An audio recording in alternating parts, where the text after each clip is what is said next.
would be you. Folks, welcome to Everything Pro Wrestling. Everything Pro Wrestling is a show by the fans, for the fans. I'm your host, Conrad Cushman, being joined tonight by the man in black, the one, the only, the man they call Derek. Yo, yo, yo.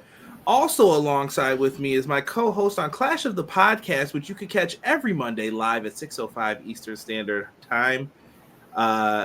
He still needs a vet because he's so sick. He's got the Macho Man gear because he's got some sick puppies. Yeah. It's Sean Hubbard of Hubbard Wrestling Weekly. Sean, how are you? It's a blessing to be here, man. Happy almost New Year, Merry Christmas and all that. Last day on the job was yesterday. I am a happy man. Freedom. Cup of coffee. We are here to review AEW World's End. Do us a favor. Make sure you guys have shared the stream. People are coming in here right now. Like the stream. Leave your comments. We'll read some of the best comments when we're getting to talking about some of the matches. Shout out to the people who are in the chat. I'm already laughing at seeing some of the comments here. We're going to go through World's End. It's the end of year pay-per-view. And it seems like a new era for AEW will begin with this whole deal. And we can get into that at the end. But let's check out who's here first. We got Elite Easy E saying, "Where's the story?" E being sarcastic as usual here. But I have fun with it. Ray Thompson said, "Awesome pay-per-view." Ray, what's going on? Appreciate you. Clown in the house says, "Evening, everyone." Cleasy, 1 3 4 2. That's what I've been waiting for right there. Ray Thompson said, "2 great tournament matches, 2 great returns helped overcome that main event. LOL." Woo! Dynasty, World's End, and All Out were my favorite shows this year. Love it, love it. Matt Lopez says, "Hi. Good evening. Lazy, full, she's." Hope y'all had a good Saturday, and that was a darn great show. Quills was in the house watching it with us, man. I appreciate you, Quills. Thank you so much. Quills. Trash. What up, Quilly? Matt Lopez, I think you need to put Mercedes Stat 2 and both Ospreay matches on your match of the year list. Yes. The voting will come out, and we will discuss it in the future. But everyone can get their votes in. I'm going to add whatever you guys want me. This will probably be the last day. I don't know if Raw's going to have something for us, Sean. Maybe. Probably not. Maybe, but we'll most definitely be over there. After that, I will be on Ed Fries is hosting a YouTube show, and I've been asked to represent AEW Best Stuff for the year, so I will try to do that. Hopefully I can represent. So I'm doing back-to-back shows on Monday. Clash first, and then I got another one after Raw. So I hear that. May the peace be with me of the podcast world. Where's the best? Y'all got to stop right now. Devon Dudley's over here. We're the best woo and the wrestles woo. What up, E? Yes, Quill's giving his overall thoughts on the show. Matt's letting us know they dropped new Omega and Adam Copeland shirts. Ready for New Japan at 2 a.m.? Oh, that's today? No, next. Look at this guy. He's getting scared. Huh? You going to be on that review too with me and Sean, right? 2 a.m. We got to wake back up. Get ready. What day is that? That's next week. I'll be able to actually swing that because I won't start my new job until a couple of days later. Look at him. Beasted. 4? Yeah, 1-4 and then Dynasty's 1-5. But so that's the weekends. That's Saturday. Yeah. I might be able to swing. I gotta go to sleep at like 6. He's lying. Don't worry about it. Just watch it when you wake up. It'll be better for you. It'll be better for you. XG Dub in the house was good. Deanna's here saying, "Hey peeps, got any toilet paper?" We'll talk about what that is. Yes, RIP to Jimmy Rave, tribute to him. Love people putting Hub's link in there. Make sure you guys go subscribe to Hubbard Wrestling Weekly. Sean's been putting up some gems for you. I'm telling you. Sean, you got anything coming up for him? The new TikTok is popping. I put a new TikTok up there, and I'm putting up more shorts of both Clash of the Podcast and Hubbonomics. So got some fire for you guys, man. You know what I'm saying? Between the work I'm doing with Conrad, occasionally my guy Derek, and Hubbonomics, things are doing pretty well. So. We got this. Jocelyn, watching on Twitch. Evening, all been under the weather since the 25th, sleeping off and on the past few days. Well, I hope you get well, Jocelyn. Feel better soon. Yes. People are saying they're throwing TP at us. Cut it out, chat. Quill show, I love the Hubs. We love it. Willie. Derek, this is our specialty. It's our boy Jesus De Leon. What's going on? Sup, Conrad and Derek? Where's your Santa Claus costumes? You promised me to wear, Conrad. Also, great pay-per-view. First off, I'm not wearing anything unless I see some super chats, Jesus. You send me a 50, I'll go get a Santa Claus costume. I'll be your Huckleberry all night long. Oh my God. Ray lets us know Wrestle Dynasty starts at 10, so better than 2. So 10 p.m. at night. You're lying because you'll be up till 2. But I can do that. I just don't believe him, guys. I just don't believe him, you know? I like it. Feel better, J Double. Respect. Uh-oh. I did not know that Top Dollar and Baron Corbin were backstage. Interesting. Uh-oh. Yeah. Wrestle Dynasty starts at 11. Go ahead. What were you saying, Hubs? Yeah, Top Dollar's putting stuff in the Twitter sphere talking about he's a free agent in 4 days. Yeah, you know, he's done all right for himself lately. I'm just saying, which company should I go to, WWE or AEW? Like, really, everybody's knocking his door down now? Is that what's happening? Maybe he's trying to get him to. I mean, I'm not mad at him. He has improved, but I know WWE wasn't through with him when he left. Maybe. I don't know. Yeah. Listen, he's been doing pretty good in TNA. I feel like that's his lane right now. So good for him. And maybe he's trying to boost him up too, you know, talk and then stay here. Yep. What's up, Gabe? Appreciate you. D dreaming about baseballs. Most likely. Yes. All right, let's get into this show, shall we?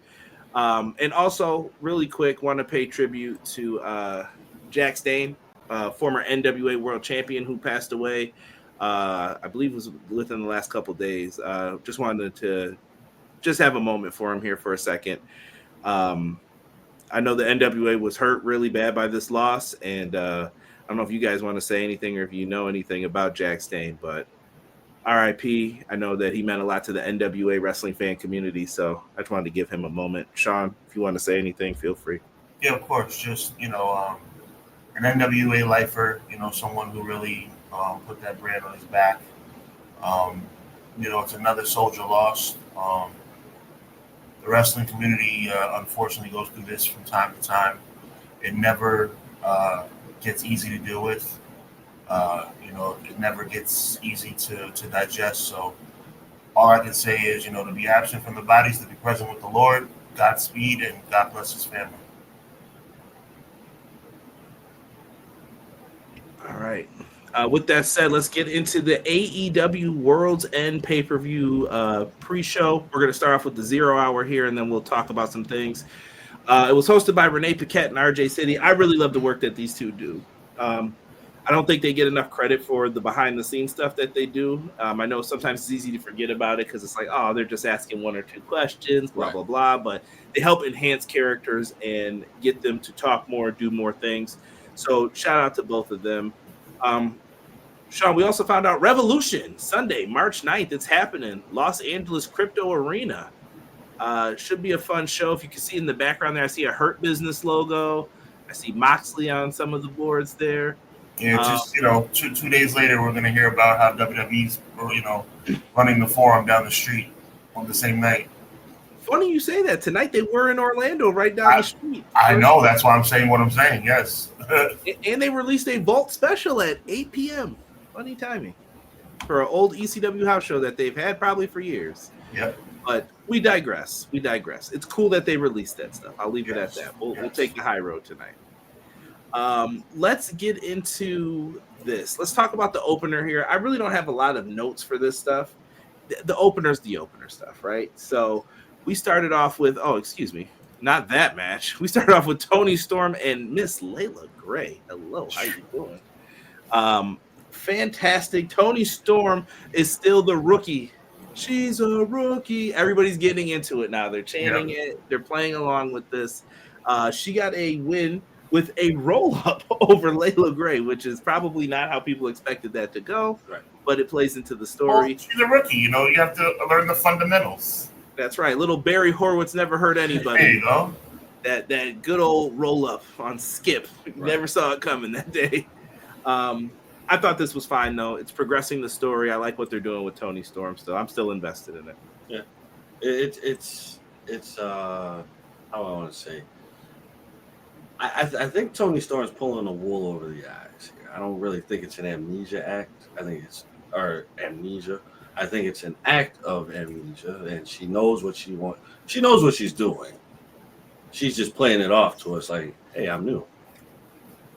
I hope that Derek is right. I really do. I'm not really a big fan of the amnesia angle. I think she's working it to the best of her ability, but it would be awesome if my guy Derek is correct in that this is an act and that she's really playing like she has amnesia just to get back and maybe make Mariah maybe take down her defenses. That'd be pretty awesome. What if it's her playing the role of Tony Storm? I'm a rookie in this new company, and I can see it now. And Timeless Tony Storm is really the one behind it, but she's playing the role. She's so Didn't good. I tell you I'm the world's greatest actress? See? Boom. Done. Ooh, they need to sign us up to write for these people, man. Tony Khan, holla at me. I got another one in the future that I would like to get your guys' thoughts on later on in this review. Yo, chill, E being sarcastic again, dropping the ball with Tony worse than Akira Okada. Stop it. I am still thinking Tyler's Tony Storm is playing the part of Rocker Tony Storm. See? And that's Matt Lopez right there. So he knows. Moving on, let's get to It's My World. Double J. That's JEFFJARRETT. Taking on QT Marshall. QT still doing this whole I am the doom and not the boom. I don't know what we're doing. Listen. My man QT showing off porcelains. Yeah, for real. QT, we can move this over to Ring of Honor. I mean, I'm being so serious with this. It's fine. QT wants to wrestle, let him wrestle on Ring of Honor. Right. I think he's a talented performer. But right here, Jeff Jarrett gets the win with the stroke.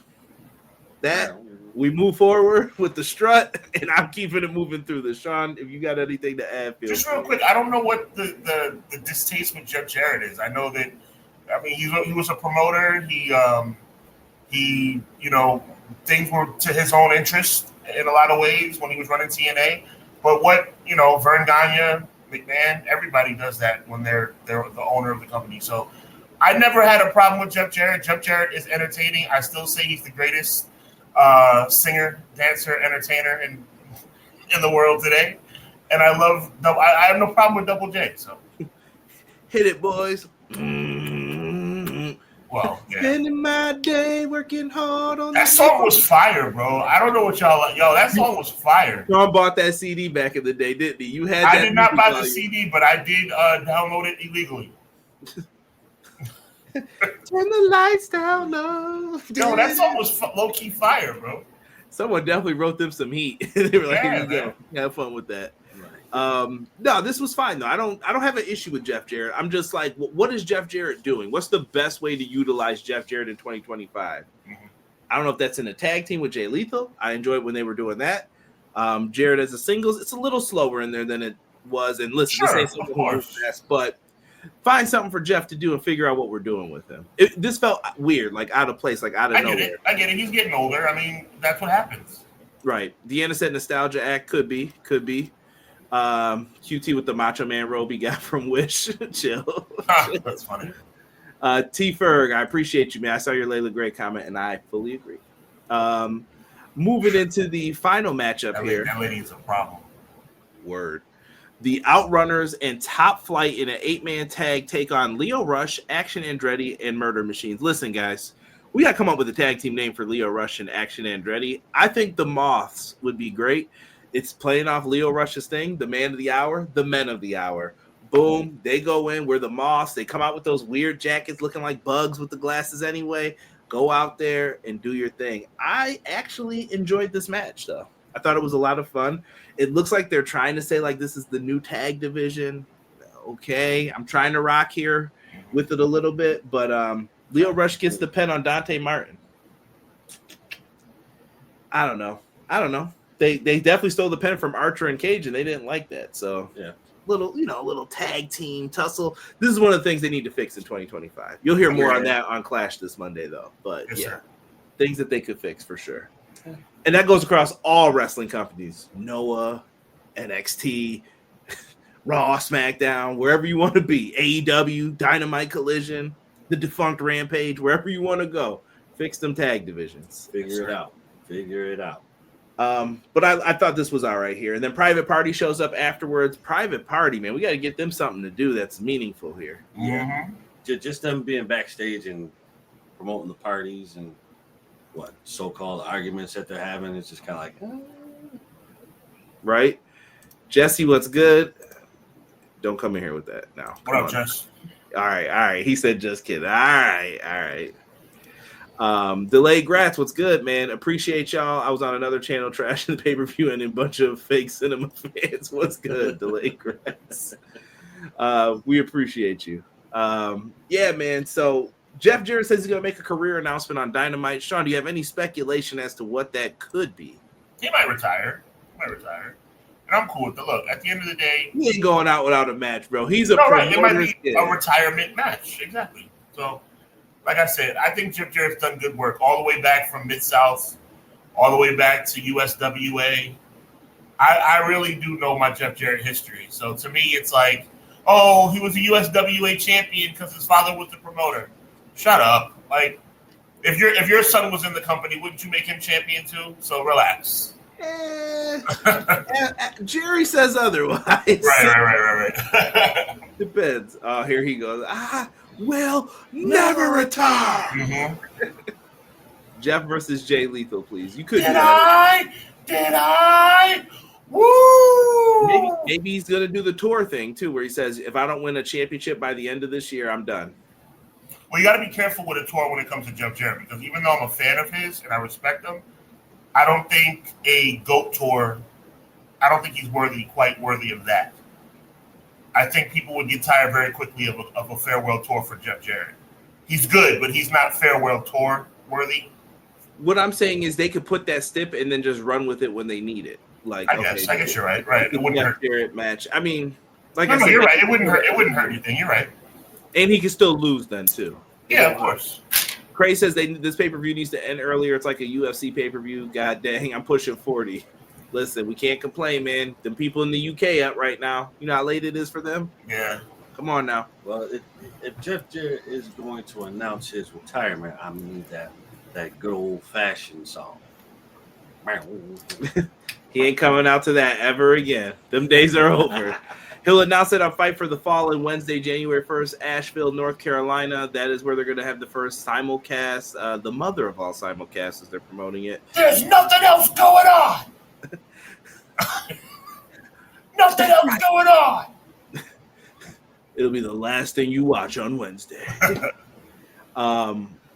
Yeah, so we've got the pay-per-view lined up now. We're into the main card. The main focus of this show, when you hear World's End, you got to think Continental Classic. How do we get there? Beautiful poster. I don't know who made this. If you want credit for it, please tell me who originally made this, because I saw this shared by several other people and nobody has the real credit on it. That is super dope.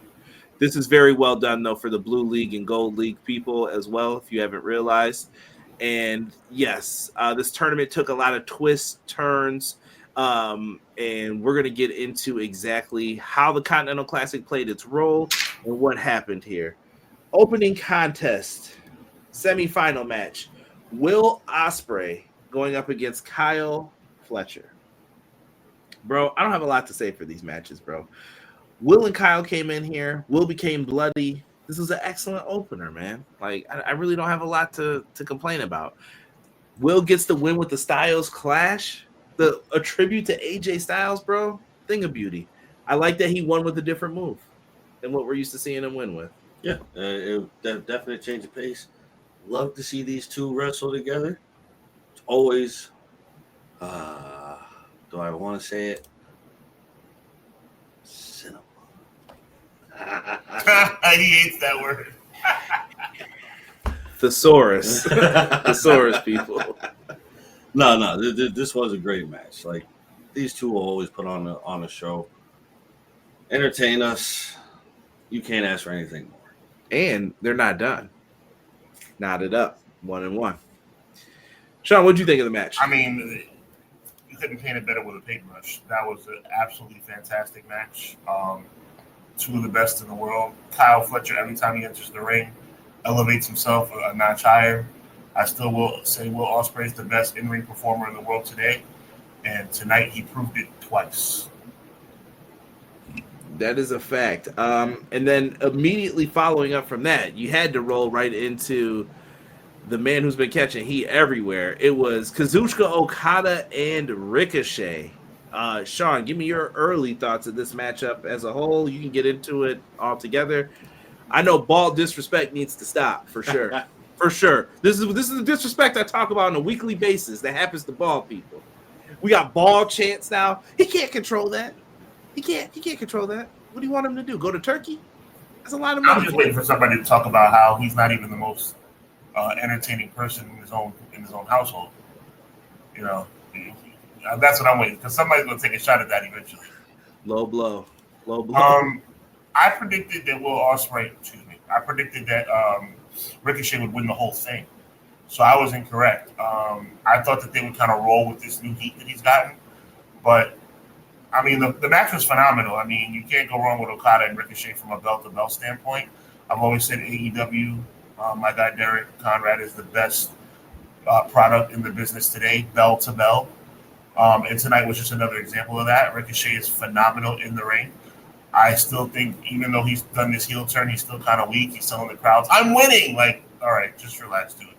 But Okada, it was just fantastic. I was wrong about Ricochet winning. I thought they would give him a little bit of rocket fuel with the whole heel thing, and I guess not yet. No, it was not Ricochet's time, man. Number one of the best spots in the match, Okada slapping the Baldy. He hit them ropes.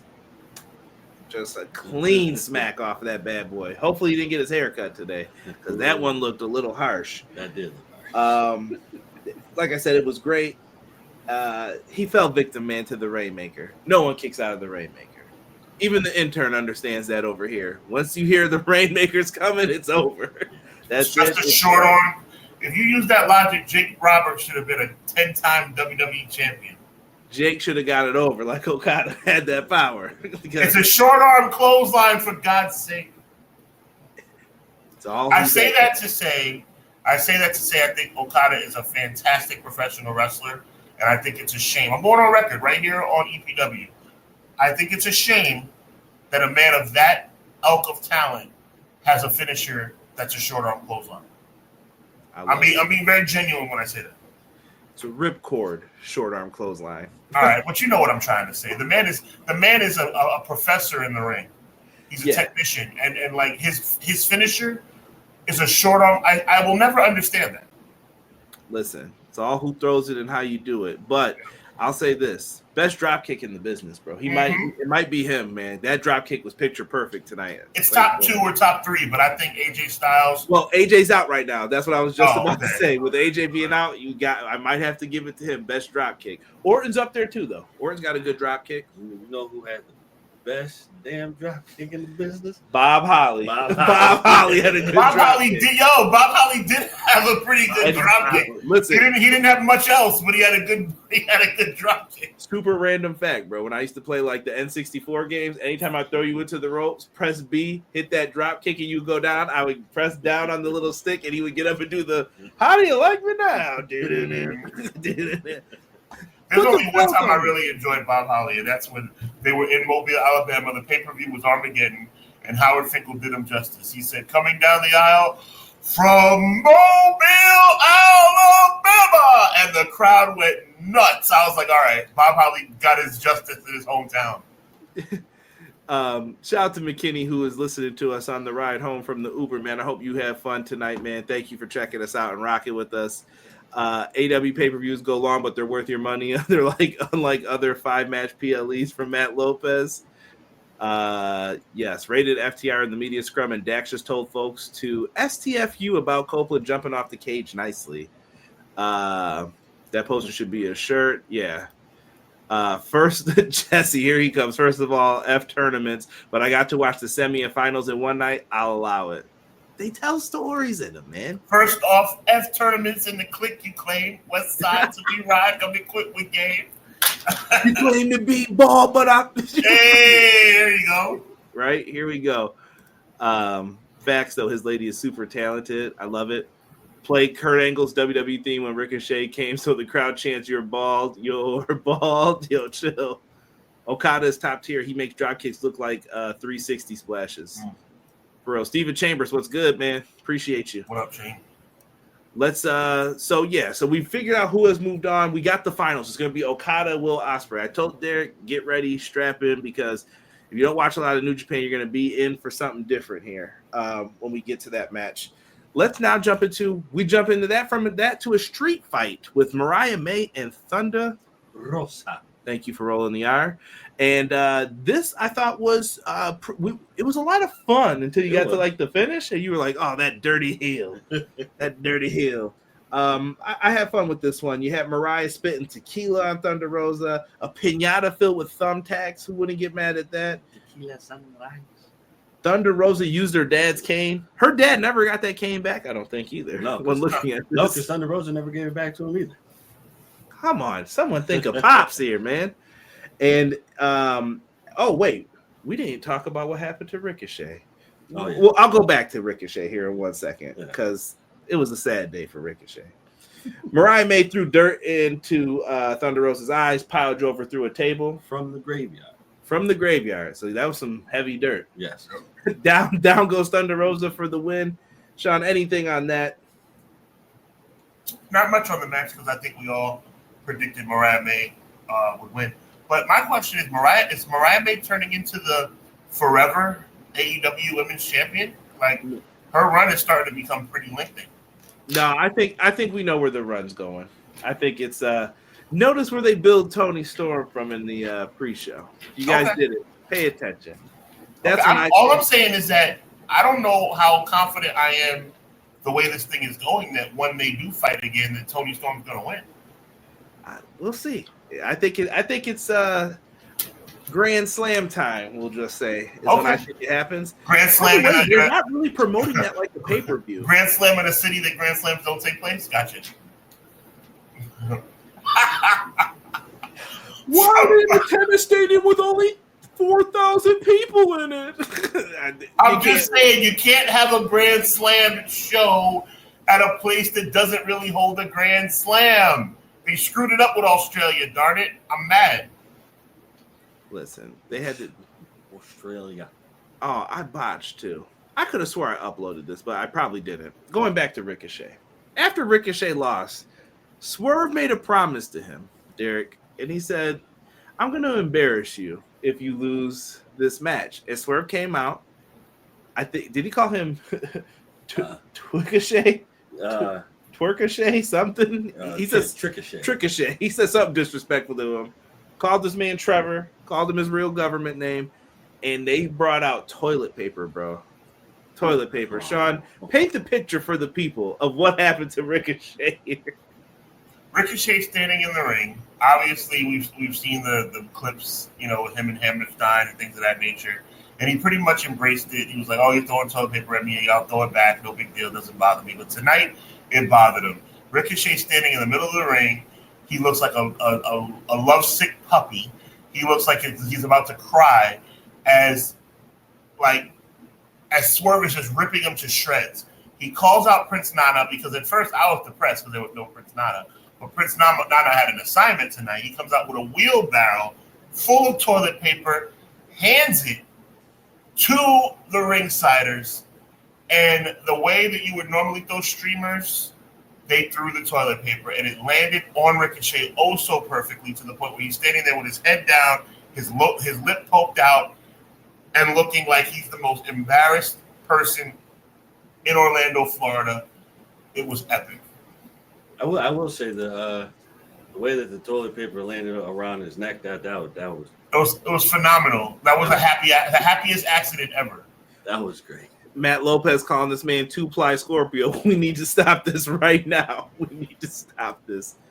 Sean couldn't have painted a better picture for you. Ricochet looks sad. I don't know where he goes from here. I think you either got to go with MVP or you got to find Stokely for this man. Yeah. Stokely understands ball hatred just like I do. And I get it. We have been tortured, verbally abused. It's time. Stokely will be able to handle, but see, I don't want him to be silly. I think I'm not gonna lie, he's got to beat Swerve bad. Yeah. Swerve's got to catch a mean beating for this, bro. Yeah. That's what I'm scared of. I don't want to see Swerve get his butt kicked again. Because the last time we saw Swerve get his butt kicked, he was gone for like a month when he lost to Hangman. Like I don't mind Ricochet beating him, but I don't think Ricochet should all of a sudden he's one of these and he's running them down in the parking lot. Well, I think that's what he needs though. He's been acting goofy, but now he needs someone to be like, you need to go take what's yours. He took your dignity from you. Go end him right now. He just humiliated you, bro. Right. You know how it goes, bro. This is stuff that like teenagers could feel way more than us. It happens at work with adults too, though. Like you get embarrassed at where you're like, man, you know what I would do to you if I saw you one-on-one, or when I catch you one-on-one, we're gonna have a conversation, bro. Don't ever do something like that. But this is wrestling, so guess what? You got to get beat up because that's what we wish sometimes probably could happen, you know. So I love it. It was very done. Ricochet versus Charmin. We got to stop this. We got to stop this. Charmin on a pole match. Listen, I take the pen away from Russo. Right. Sherman on a pole. I especially feel bad for the people who had to clean it up. Derek always feels for them when the Young Bucks come out. Oh, I got to pick up all this money. Why? Why do they have to do this entrance every time? Like, dude, you know they are back there cursing up a storm and money. Going into the Dynamite Diamond Ring match now. We just did the Mariah May Thunder Rosa for those who are like, they went out of order. We didn't. Dynamite Diamond Ring. We got MJF versus Adam Cole. Baby. MJF came out in his Better Than You Baby shirt that he probably, or gear that he probably ordered and couldn't use. And he was like, I'm going to use it now because I paid for this and I need to write this off. And Adam Cole is out here. And this was a tough match, I thought.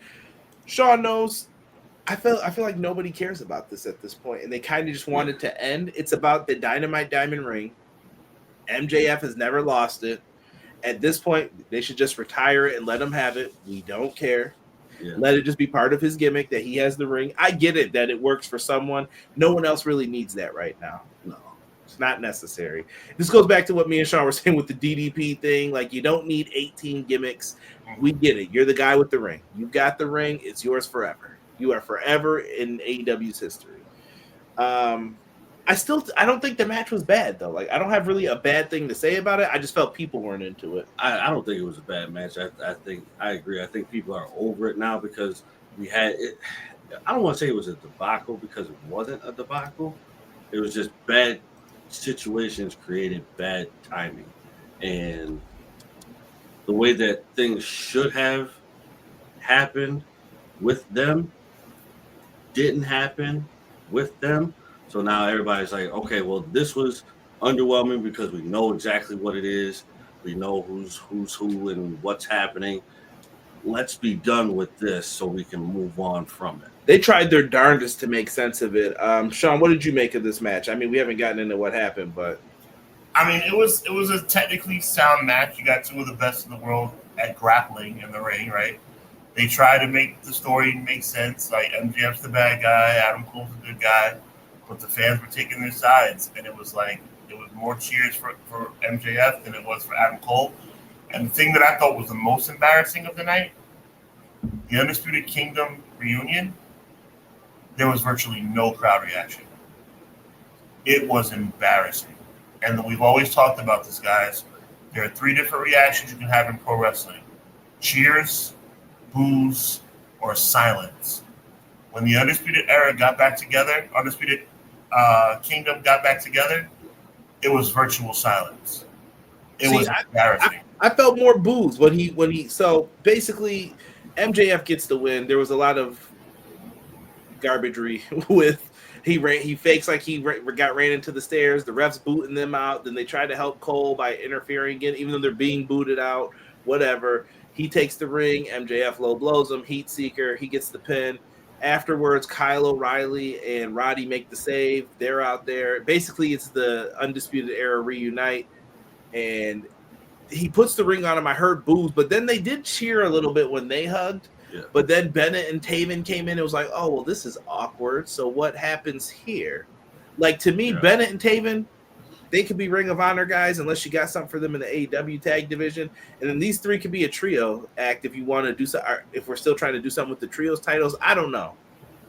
Kyle O'Reilly tried to start playing the air guitar again. It wasn't the same. Yeah, he needs the gold to do it. I told you that music was everything in WWE. The Undisputed Era music is one of the greatest musics of all time. I can promise you this: they won't get it today if they went there. So it ain't happening unless they paid for the rights for it. But yeah, they'd remix it or something. It's hard to be the victim when it's 5-on-1, dude. Yeah, that's true. That's true. Yeah, that's good point, Emily. Adam Cole's AEW run hasn't been good. I would disagree with that. I think it was good until the injuries. Too many injuries started piling up on him. He got caught up. But injuries are a part of the game, brother. Now you got to regroup. Yeah, but he's trying. He is trying. It's just not working. Like you know how big of an Adam Cole fan I've been. I'm kind of like, ooh. Yeah, but what does he do? Does he change his whole? Go back to being a heel again. Maybe that might be the next move they have to try to do. Maybe he goes. I don't know. No one really wants to see Fish. No one wants to see Fish. I'm going to be honest with you. I always told Sean and Derek, and they can mark it down. Kyle O'Reilly and Roger Strong were a better tag team than him and Fish. Sorry. I said it. He said, bring back Cool Kyle. No, please don't. That's when they wanted fake Orange Cassidy for themselves, and that did not work either. Well, we don't want Pizza Boy Kyle either. So. Gotta chill, bro. Gotta chill here. This man is what we call bugging out. After that, man, we had Powerhouse Hobbs and Konosuke Takeshita. This was a fine game. Go ahead, Sean. Pretty disappointed with the result of this one. I was hoping Powerhouse Hobbs would have his moment. You know, this reminds me of a young man by the name of Jey Uso. And I will not go into Jey Uso on an AEW show. So you all know the reference. You all know why I'm saying that. You just don't know when Powerhouse Hobbs is going to have another bite at the apple, you know, and I just hope that he gets his chance. I feel like he's put the work in, and unfortunately, he came up short tonight. I'm hoping that's not something that's going to haunt him. I hope one day he does have a championship moment.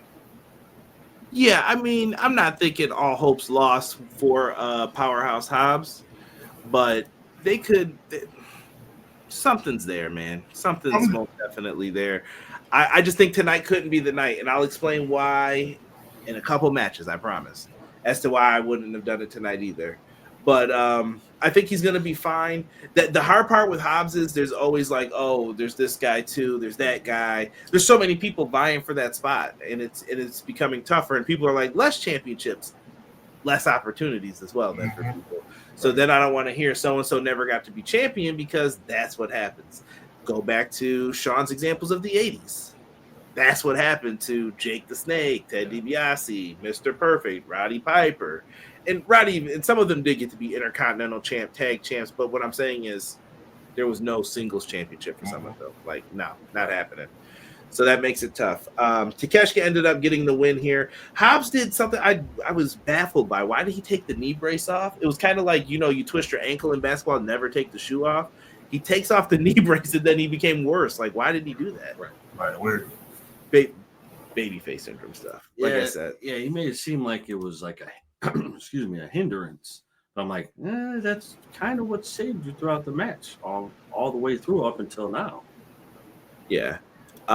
This was a good one. I get why Konosuke won. Yeah.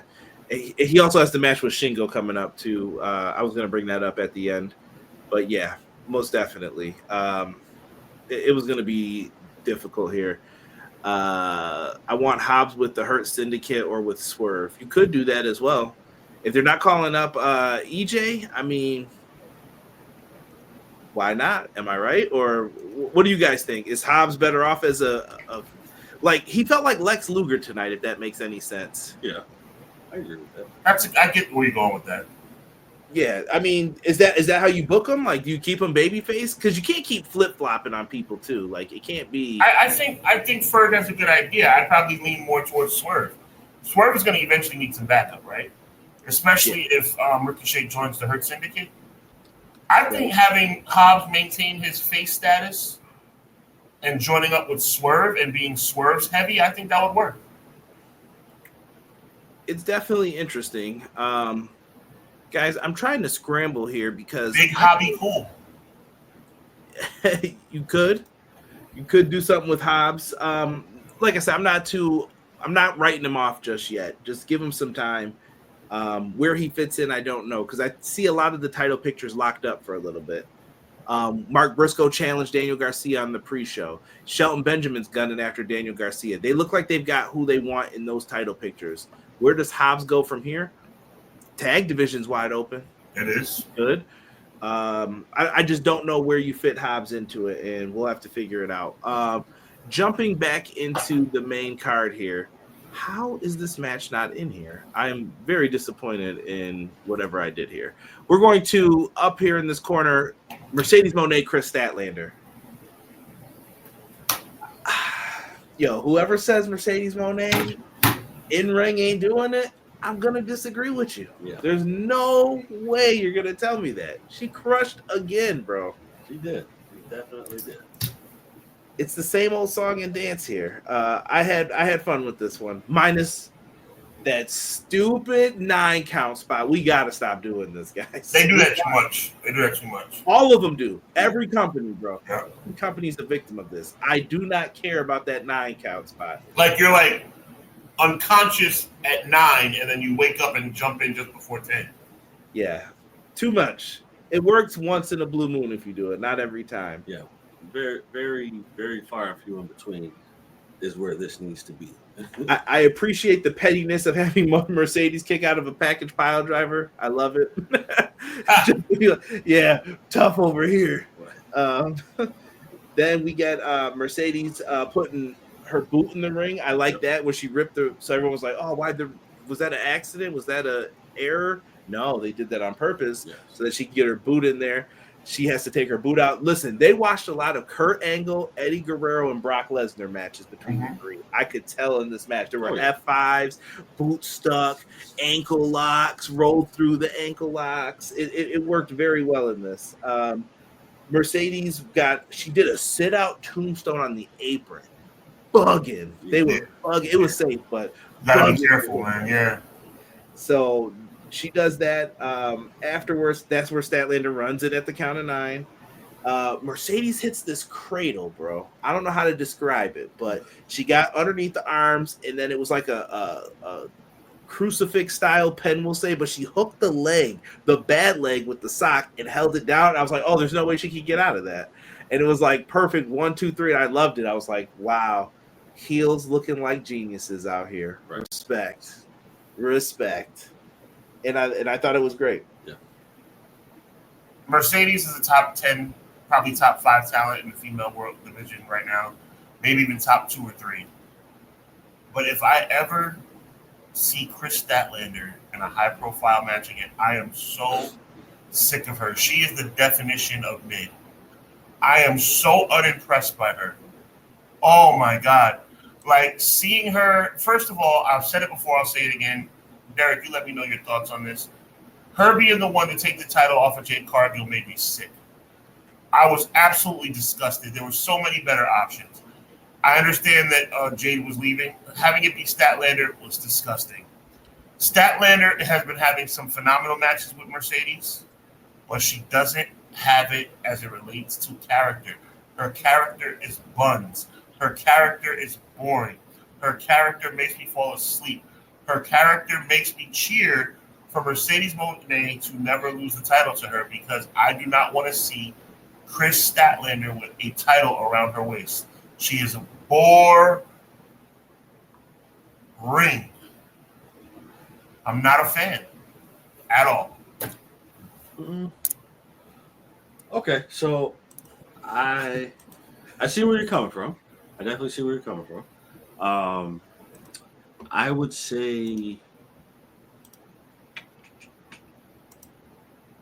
Statlander taking the title off of Jade Cargill is probably because you have, other than, not even. you have the physical stature of Statlander to match Jade's physical stature. So I can see why you have those two go together. Mm-hmm. Would I have picked Statlander to take it? She probably would have been in my top 5 thoughts. Mm-hmm. But like I said, I understand why they did it. At that time, Statlander had what, she had a good run coming up to this point, but physically that and size, that's who you got that matches Jade's size. Not even just that, but Statlander's a good base for people. They don't have a lot. What's hard to come by in this sport, which is why Nia Jax has a super top spot and everything. It's the monster in the women's division. You could build people up to be that, but most of the time they don't have the physical looks that they're looking for. Yeah. Kris Statlander looks like she will probably bench double Mercedes. Like, you know what I mean? Yeah, she's extremely strong. Right, and that's not what I'm saying. They have to build her up to be strong, and it works in this. What makes them work is Mercedes does the lucha stuff, she does the power stuff. It's a wonderful mix mash of styles. It's like I said, it's Brock and Eddie. Like, oh, this is gonna work. This is gonna be just great. She makes me want to take a nap. I like Statlander. I think she's in a good spot. I think they're just trying to see, can we trust her? We want to make sure she's not going to get hurt again. We don't want to give her too much and then she's hurt. I think they have a lot of faith in her. I thought she delivered here big time. And I think that may be why you feel the way you feel, Sean, because she has been hurt a lot. And the times there where we were like, okay, now's the time, roadblock. Right. All right, come back. Now's the time, roadblock. So every time that we get to the point where it's like, okay, this is it, she got hurt, unfortunately. So I can see why you feel that way, because it's like, she should be a little bit more entertaining than she is, but then you're mentally gone off of her because she was gone. Right. There's a disconnection. And face and heel turns don't help, because if you were just feeling her as a heel, it's gone. Like, oh, we missed it. All right. Out of nowhere, too. There was really no. I mean, what she did to Willow's almost like it never happened. Right, and she kind of apologized to Willow. It was on Collision or Rampage, right? Like where she went up to her backstage. I was like, what are we doing? Like hearing her talk and seeing her wrestle was like, I mean, to me, I call Kris Statlander the walking NyQuil. Wow. Watching her is like taking a big drink of NyQuil. No, I get it. I get it, because she's boring, bro. She's absolutely boring. Her character is buns. I think she was. I think the last time that she came back, she was way more exciting. Right, they put a little bit of machine behind her. Yeah, and then somewhere down the line, I don't know when, but somewhere down the line, I think when she got involved with Stokely, not saying it's Stokely's fault because it's not, but there was like no direction as to where she was supposed to go. Mm-hmm. So it was like, all right. Well, that's on creative and Tony. Yeah, no. That's what I'm saying. Like it's on them, and I think that's where a lot of people like Sean got to the point where like, all right, whatever. It's like the Derek's right. Like the announcement of Statlander as a challenger was like, oh, like okay, yeah. And that's why I was like, Mercedes has to win, because Statlander winning, it just doesn't make any sense to me. See, I took it as a cool, I'm good with this, because I felt like Mercedes really can't lose here. I could have seen them giving it to Statlander, but I said if Mercedes wins, you could still do this match one more time. Not right away again, but you could wait down the line and do this again, like even if it's at Double or Nothing. I'm trying to think of another pay-per-view. What do we have now? Dynasty, right? That's another one you could maybe wait till then. In April, like wait a couple months and then do it again. Well, plus I think the in my opinion, I think the other issue is Statlander. When she's in a feud, you don't feel like she's in a feud. Like it's very muddled storytelling. Yeah, like it's a feud, but she's got her positivity, but she has anger behind it at the same time. A lot of veracity, but still kind of keeping kosher. with how she does things. It's like okay, like when she was stalking Mercedes, it was like, I don't believe you as a stalker. I don't believe you like that. I believe you're more like, I'm in your face, I'm going to talk to you, versus I'm going to stalk you. It's hard to transition from that, though, from being the alien on the indies, and that's what she got brought in as, too. Like, you're a sci-fi character more. Give it time. We'll see. She's got to stick around, but I thought it was a tremendous match between them. I wouldn't mind if they ran it back. Stephen Chambers says he wonders if Willow could be the one to beat Mercedes. You could do that as well. There's a story there with that. Perfect example. Who said that, Stephen? Yeah. Perfect example of what we're talking about. I'd rather see Willow in that position than Statlander, and Willow is not as athletically gifted in the ring as Statlander, in my opinion. I think Willow's a tremendous athlete, but I think that Statlander's moveset and overall strength outshines Willow. But Willow's character is heads and shoulders better than Statlander. Not even close. And yes, you could do Athena versus Mercedes as well once the time is right. Well, right now you have to also understand, gentlemen, and you guys know this already, they're making Mercedes into the belt collector. She's going to go to Wrestle Dynasty. She's going to bring back another belt. She's going to be strapped up with 3 by the time the first week of the new year is over. Have 3 belts. So it's going to take a heck of a person to take any belt off of her right now. She's about to become the British Commonwealth champion. Conrad, help me out if I'm saying that wrong.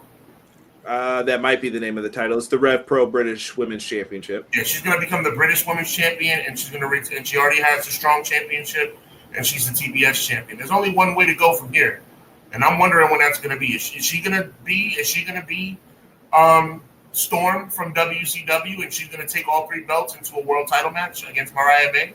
Time will tell. Delayed Grat says Marina Shafir could be another person challenging. Julia Hart. I don't know if I go with Julia. I don't know about that. Yeah. With 2 heels, I'm not feeling that. But Marina Shafir definitely would be fun. And Red Velvet, she could challenge Mone, but I don't know if I'd ever beat her, but she could challenge her for sure. See, I think I want to say this correctly. I think with the women, I love the women's division, but I think like the direction of the face and the heel is kind of in between. It's lost in limbo a little bit, because like the only true heel that I can really see right now is Mariah. She's like the only real true heel where it's like I embody the heel turn fully. You have some people. You don't think Mercedes is a heel? No, I'm saying like outside. She's heelish. She's heelish, but Mariah May is like I embody that. Right? Mariah May, to Derek's point, Mariah May is vicious. Whatchamacallit? Mercedes Moné, people like her. Some people like her. Nobody likes Mariah May except Nigel. Yeah. Nigel loves him some Mariah May. Like I just think like I think that it's too much in limbo where you have a heel and a face, and it's like, okay, well I can be a face, but I'm gonna do somewhat of a heel thing. Right. I know where you're going with this, Derek. You're right. Right. Or I could be a heel, but I can do a little bit of a face thing just to help out a little bit. I don't want to turn this into a long debate, but we could have a debate about what happens when you're too heel. So if you're too much of a face, they hate you for you're smiling too much. I'm sick of you. You're a goody two shoes. But then if you're too much of a heel nowadays, it turns. Are you talking about me and Cody Rhodes? It could be anybody. What I'm saying is, if you're too much of a face, they turn on you and they hate you. If you're too much of a heel, people are now like, "Oh, I don't like that." Look, and I'm like, "You're supposed to hate me." Look, this is a lofty way. I'm going way high with this, right? Probably unfairly high. Is Stone Cold kissing babies and giving people high fives? That's what makes it harder, though. Okay. He was so cool. How do you combat that? I want to do that. Well, you can't do that. Well, I'm dead in the water. What do you want me to do? Rest in peace to Sid Vicious. Sid Vicious used to give people fist bumps. Yeah, he was the bad guy. But he was giving as the bad guy, he was giving people fist bumps. He was going in this. He was facing Shawn Michaels in Madison Square Garden as the heel, and was giving people fist bumps. You know why? Because as much as Shawn Michaels is the greatest wrestler of all time and my personal all-time favorite, all this stuff doesn't translate in New York. I don't want to see you dance. That pretty boy stuff doesn't work for me. It translated in the Alamo. Sweet chin music. Well, have a good night, buddy. That's what I'm saying. Like, will you be? Don't get me started. Be my friend. Like, don't get me started. But I have other points to make on this, but I don't want to take up time. Yeah, I don't want to. This would be a whole segment if we go into it, because I have issues with. Don't be a heel like that. Do this. Like, what? You don't control this, and people try to do that sometimes. Let's go to the finals here. So we know Okada is qualified. Ospreay is qualified. My first note for this says wrestling. This is wrestling right here. Styles Clash is hit on Okada. Dude, this match was amazing. This is what New Japan used to put on for their pay-per-view matches. So I told Derek this is a taste of what used to happen. Amazing finish at the end. Okada ducks a hidden blade, catches Ospreay's wrist, bro. Wrist control. That was a key. They were like, yo, look at the wrist. They don't tell stories in New Japan. Wrong. They don't tell stories the way you like it told in New Japan. I get the stories. Wrist control. I said, Derek, pay close attention to why they zoomed in on that. It's going to come back to haunt. And he's holding on to the wrist. He's trying to set up for the Rainmaker. They're telling the whole thing. He went for that hidden blade, and oh boy, when he got caught in the air, he was like, nope, I got you. Turned him around, knocked him out of his boots, and there he goes, down he goes, and Okada wins his 5th tournament, becoming the, hold on, let me make sure I wrote this down correctly, the most winningest major tournament competitor in pro wrestling. Sorry, Chono. And that's what happened here tonight. Okada proved why he is that boy. Someone who came as a runner-up in his league wins the whole thing. I thought it was a well-done storyline. No complaints. I got none either. Okada deserves it. You know why I feel like Okada deserves it. One simple word. What? Out of respect for Sean, I won't say it.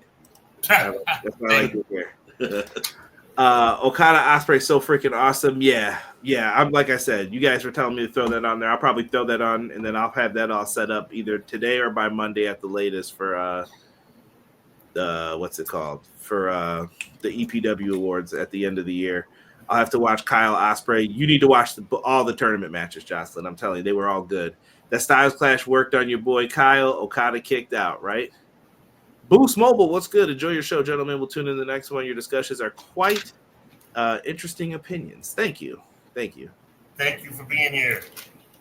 We love it, man. We love it. Going back into this, the match ends, and this is where I want to get into my quick little opinion piece before we get into the main event. Then we'll get everyone on out of here.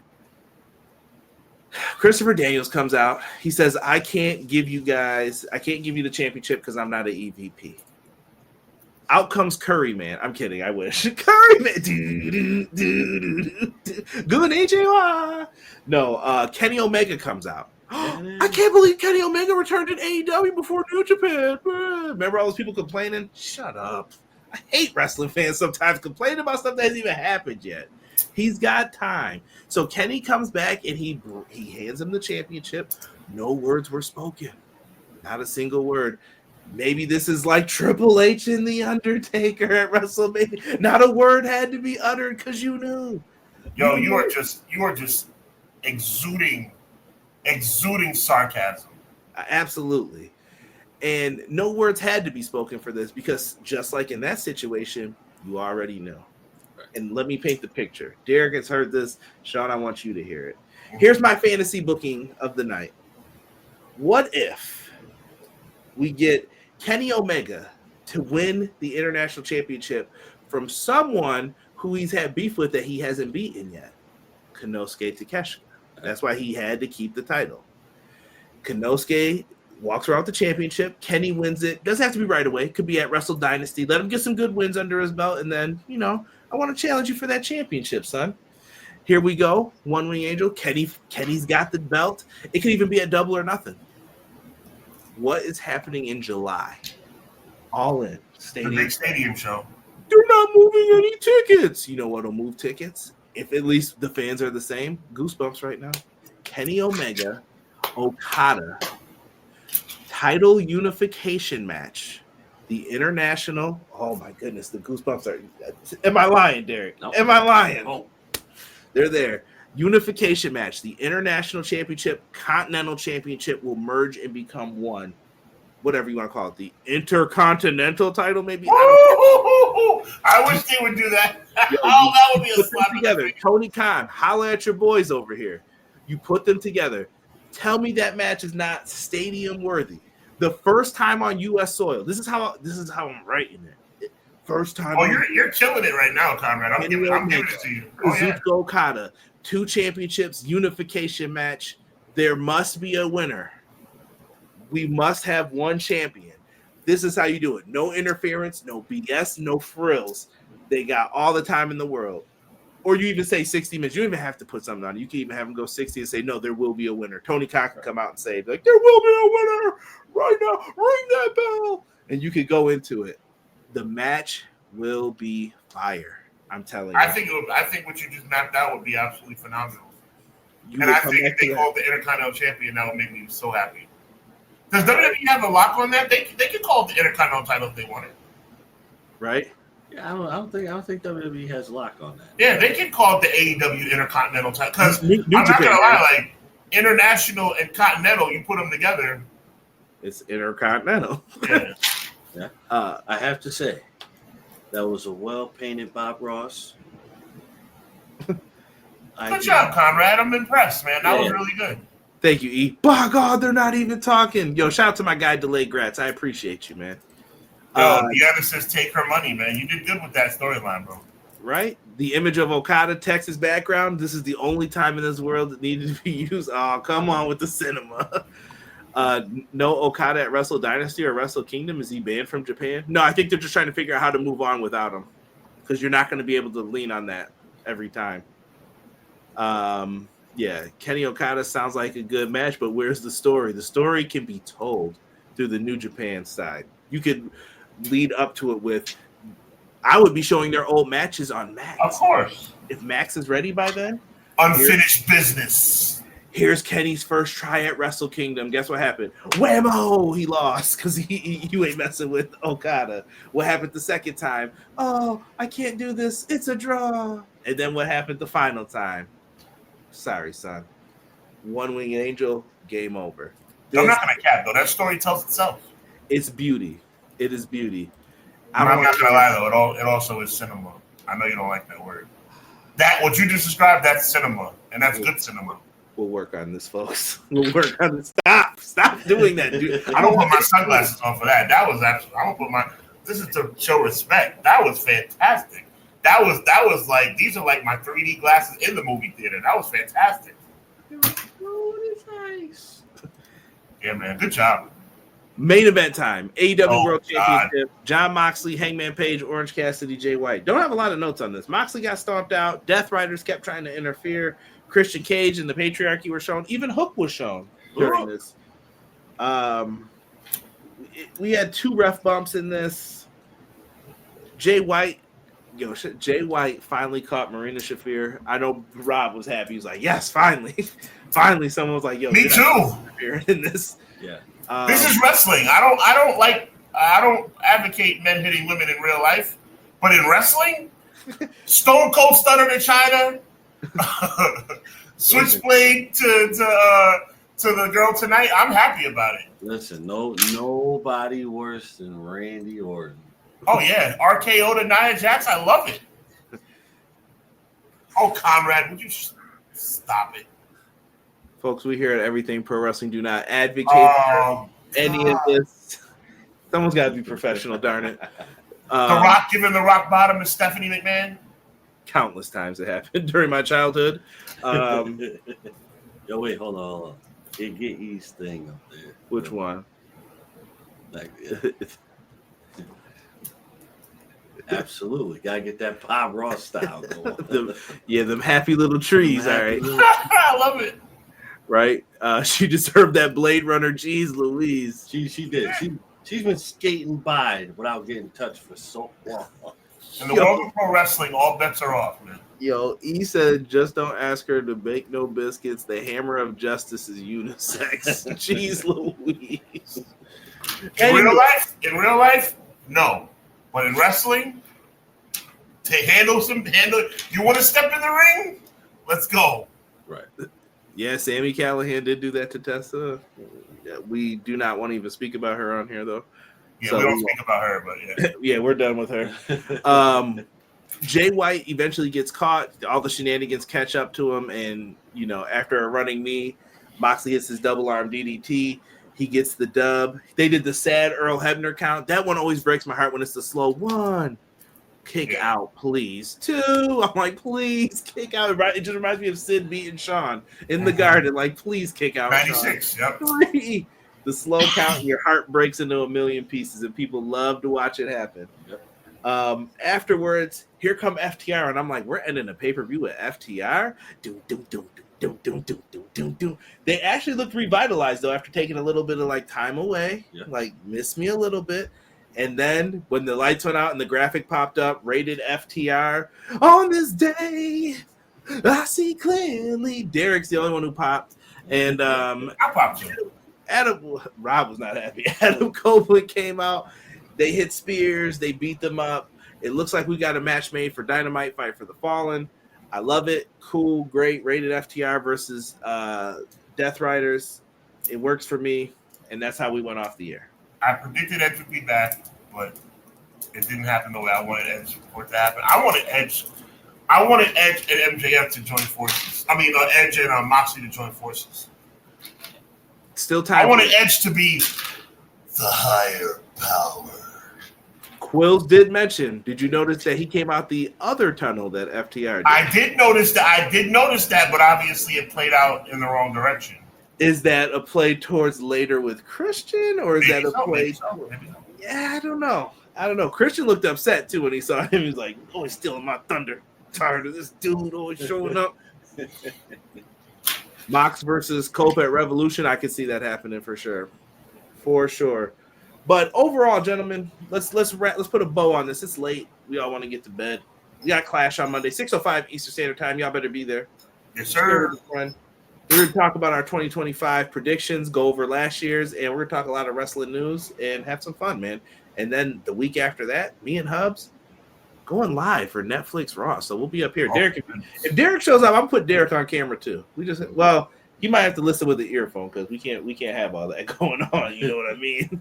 Can't have any sound. But yeah, we'll be up here. We'll try to we'll do a live watch along with you guys and rock out. Should be fun.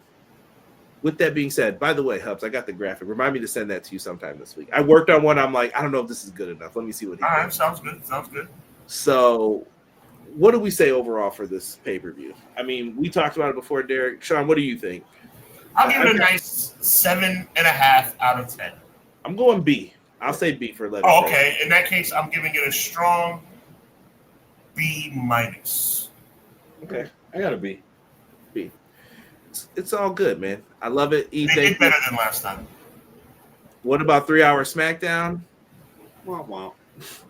I was about to start singing the song. I told you I don't have a problem with it, bro. Don't get me started on that. No. Listen, we got 3 hours of SmackDown, hour and a half of.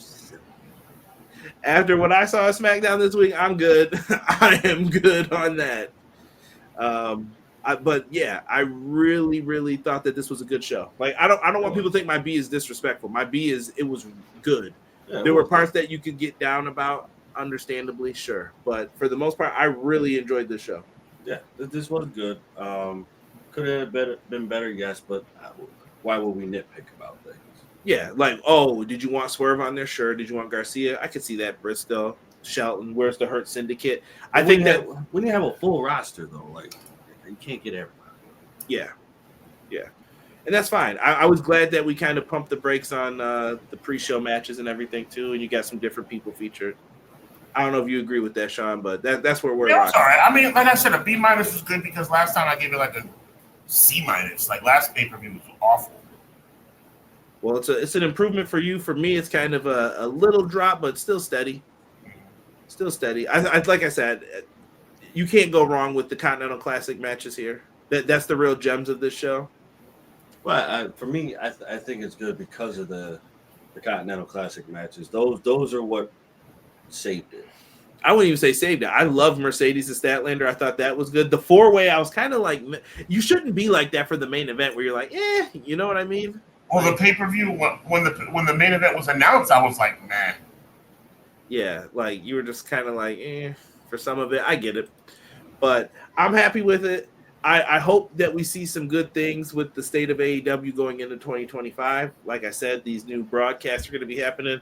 I might try to check it out on Max if that works. I don't know how you're going to watch in the future, Sean, if you're just still going to I'll see if the quality's a little bit better on Max. I'll check it out.